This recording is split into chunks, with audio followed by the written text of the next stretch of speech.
Hello and welcome. Thanks for stopping by. My name is Pete. This is my channel, The Ponderings of Pete. I'm glad you made it. I decided to film an intro video because, well, it's been like 3 years since I started this channel. Almost 3 years. Kind of wild. And for that entirety of that time, I have had the BookTube newbie tag as this video right here of where I'm just telling you about my channel. And that's altogether too long. So let's talk about who I am, what books I like, which is the most important question for you. And I'm going to talk a little bit about the self-published community and my involvement in it at the very end. As I said, my name is Pete. I am, in my day job, I am an accountant, and that's about all you need to know. The rest of it doesn't matter. I have loved books since I was a child. I grew up reading. I grew up at the library. And as soon as I got a disposable income right out of college, I started buying books. And they're not going to fall on me, I promise. As you can see, I have book Tetris behind me, which I very much enjoy building, rebuilding every couple months, 3 to 6 months, to make room for my TBR. Big questions. How do you get books out if you want to read them? I plan out my TBR enough that the books I'm probably going to read, I put in places that I can take them out. How does it not fall down? Physics. And what happens if there's an earthquake? Dead. Maybe. I'll be buried under a pile of books, and I'll probably die happy. Because who doesn't want to be buried? Who like, that's the best way to go, under books, right? What do I like to read, right? You can't, because obviously I haven't read all these. If you think I've read all these, well, thanks for the compliment. I have not. Still working through them. First off, I think the TLDR in this is mostly things that make me think. It's not always the rule, but I tend to love books that make me think about things, whether it's think about theme, think about writing, think about world building. And that's kind of it. I do like books that are a little bit more popcorny sometimes, but for the most part, if you make me think, that's a great thing. So first up, let's talk about political fantasy. I really, really enjoy political fantasy, specifically the political side of things, in terms of plots and plans, and doing everything without violence is actually really interesting to me as well. Even though it doesn't matter if there is violence or whatever, even though it really doesn't matter if there's assassinations or whatever. What I'm saying is I don't necessarily need action or a focus on something else in my political book. I really like political with a focus on the political side of the fantasy. Examples of this: Dandelion Dynasty by Ken Liu. This one really makes me think about themes of leadership, what it takes to raise your country up, and who is able to do that and how they do it, and the costs of that. It's really interesting. Essentially, you can kind of boil it down to who is able to wield the grace of kings.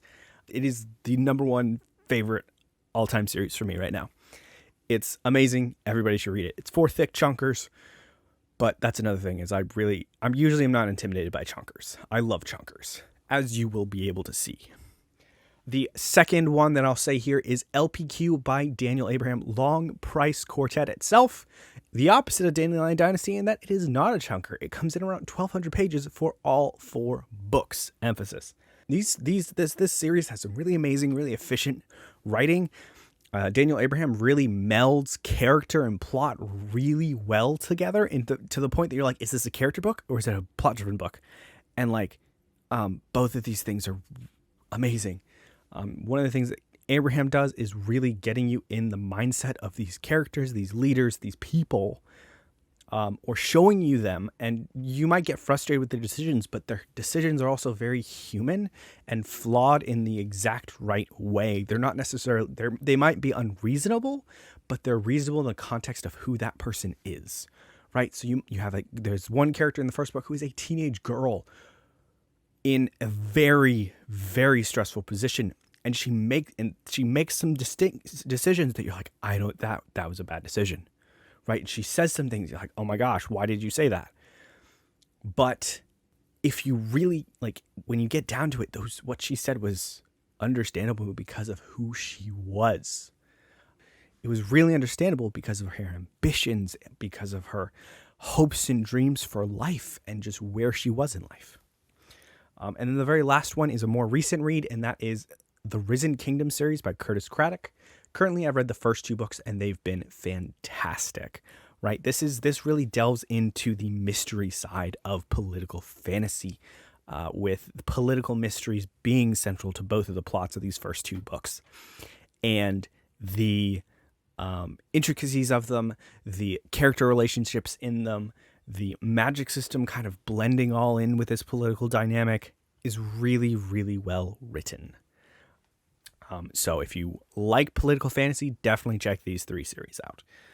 The second thing I will touch on is theme. So again, going back to the whole thing of thinking, if there's a really good, really well explored theme in your books, I can really easily attach onto that. Not necessarily being preachy, but something that is just immersed in the entirety of the book.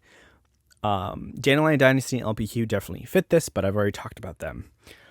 So one author I'm going to highlight is KJ Parker as an author. Specifically, 2 of the books that I've read that I've really loved are The Folding Knife and The Company. Folding Knife, again, leadership. That's one of the themes that really kind of like vibes with me sometimes, is when you have a really good leader. Someone, they may or may not be trying to do the best thing. They're trying to do what they think the best thing is for them or their country or whatever. And the reactions and realistic reactions to that, whether they be selfish or altruistic. The Folding Knife really delves into this because our main character, Basso, is really good at coming out on top monetarily of any situation he's in, and he eventually ends up running his city-state as well as the bank. And it is such an interesting character study because he's inherently a selfish character, but he ends up doing a lot of really good things for his city-state until he doesn't. His reaction to everything, his going through life is really interesting. The Company is my favorite thing I've read by KJ Parker, and that is about a bunch of douchebags, like when it comes down to it. This is a very, very, KJ Parker in general is a very, very character-driven writer in everything that I've read of him, and The Company and The Folding Knife really show this. So The Company is about a dude and his friends that were all in a squad in the military together. And one of the guys stayed in the military and all the rest retired. This guy scammed the military out of an island and is like, yo, squad buddies, we're going to go live on this island because we need to live together because we're bros. And they all follow him and they all get married. And there's so many interesting, weird stuff that happens, and the character dynamics and the whether it just they're all douchebags when it comes down to it. And the way they all interact is so fascinating, and the friendship dynamics, it's great. Go read KJ Parker.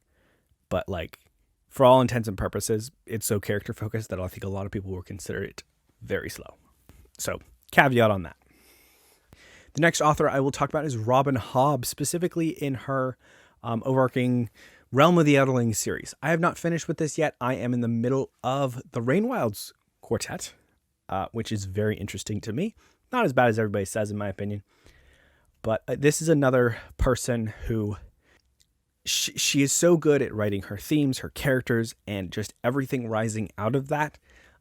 And throughout Realm of the Elderlings, there are so many different themes, whether they're themes of agency from LiveShip over responsibility and duty in anything to do with Fitz. They're really, the characters that struggle with these things are really well fleshed out and cause you to ask so many questions. And I think I'm really lucky to discuss these with some awesome people. If you watch any of my videos that I mention live ships, I will probably mention the live shows that I've done with some awesome people, who the list is too long to start naming them. I apologize. But I will link some of the live shows down below. But just Robin HOBB in general. She will make you love characters. She'll make you hate them. She'll make you laugh. She'll make you cry. More cry and more pain than anything, because I don't know, is she sadistic? Is she just really good at writing characters? I don't know the difference. But why does she have to hurt me so much? And then the last one I will talk about in related theme is Malazan, Book of the Fallen, or really all of Malazan, but specifically Book of the Fallen for me. Malazan is a world written by Steven Erikson and Ian C. Esselmont. Really great, just swath of books, right? I think there's 27 or 30 cents or something like that. Erickson really shows the themes of everything really well in Malazan Book of the Fallen, and there's such a wide variety of themes that you can look into and can make you think, whether it is grief, whether it is some more triggering topics, whether it is war and the purposes of war, and just why people follow specific people, why people follow leaders, and then how does suffering make people who they are? Can suffering make people who they are? Just amazing things like that. Yeah, I've read all 10 books in Malazan Book of the Fallen, and I'm kind of working through Esselmont's backlog as well as like the Carcanus trilogy right now. Really, really enjoying it all. Definitely merits a reread for me, because Malazan, just one of those series. You don't necessarily get everything on the first time you read, and that's exciting. Let's talk about world building. All right, world building is another thing that really gets me thinking. The intricacies of the world, how your world interacts with your themes, what implications there are about your themes, or about your characters. Tiny little details. There's a lot of things that really could go into world building that can really just make me think about things. A lot of the things that I talked about, up above, earlier, however time works, are things that can apply to this, right? Are things that really fit in with why I love world building. Another one that I'll really point out is the Stormlight Archive by Brandon Sanderson, or rather, just the entire Cosmere. Like, the scope of it is phenomenal. The way everything fits together, whether it's his magic systems, or his magic systems of the characters, or the worlds in his characters, I think he does a really good job. How much he thinks, how much he has to think because the fans ask him, theorizing about what comes next. That's a lot of fun for me. I do have a few videos that I will probably link up in the cards or down below that involve this. It just, gets me down a rabbit hole, and I love rabbit holes. If you didn't know, Alice in Wonderland was one of my favorite books when I was growing up. So, rabbit holes. Another series that's really good that is really not talked about that much is Shadows of the Apt by Adrian Tchaikovsky. This is a 10-book series plus a bunch of short stories along the side. Adrian Tchaikovsky in general has really good world building. Some of his series, City of Last Chances, is another one I'll indicate here. But Shadows of the Apt in particular really, it shows his love for insects, first of all. If you didn't know, he sometimes has a thing for insects, Children of Time, etc. But a lot of these races of people, of these humans, have evolved, how do we say this? Insect-like abilities that are kind of magic, but they don't consider them magic. There's an entirely separate magic, and then there's your insect magical abilities that they don't call magic. He really enjoys the world here, right? He dives into it, and it's phenomenal. All the different type of Kindin, which are what these races are called, and who they are as a Kindin really affects what their outlook on life is. The different nations, the different fallen nations, and how everything plays out with this time of technological advancement through war, among other things. If you didn't know, it's kind of like a combination of World War I and World War II throughout this entire storyline, sort of. But if England was Greece, if that makes any sense, if England was Athens, that would probably make the most sense. It's not one-to-one. But there feels like there's some inspiration, especially within regards to the technological advancement, in general, overarching stuff. But like World War I and World War II is like the closest period of history that's roughly analogous to what's happening. And then the last one I will talk about is a standalone, Jonathan Strange and Mr. Norrell by Susanna Clarke. This is another amazing, just immersive world, right? It's about the return of magic to England. You got the Fae. You got these two magicians that are basically a wizard and a sorcerer, if you know those stereotypes. Books versus, maybe it's Maybelline looks, bloodline, I don't know, or just natural. I got it naturally. It's just really good. I think Susanna Clarke just pushed so much into this world, and it is an homage to Regency era books, and it is like that writing style is really interesting and sometimes bland, but also sometimes like, tell me more. There are creepy parts. There are wonderful parts. And you don't know how magic works, right? This is a soft magic system. So it's not like I like only hard magic systems. But that's another story for another day. And then, I'll throw in a few other books that I like just because they're good fun. These are kind of tend to be like popcorny series or stuff. Some of them might have deeper themes contained in them. The first one I'll say here is Red Rising. I consider Red Rising kind of popcorny.